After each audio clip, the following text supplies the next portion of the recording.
Okay, straight off the bat you might be wondering why I'm filming a picture of this light switch. It's actually a Wickes one, you know, the DIY place, and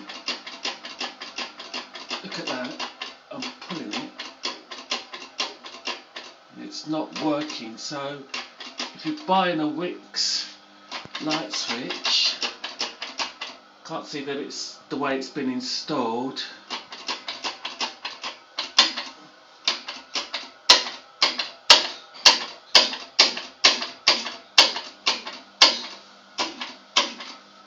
Doesn't seem to be working too well, does it? There you go.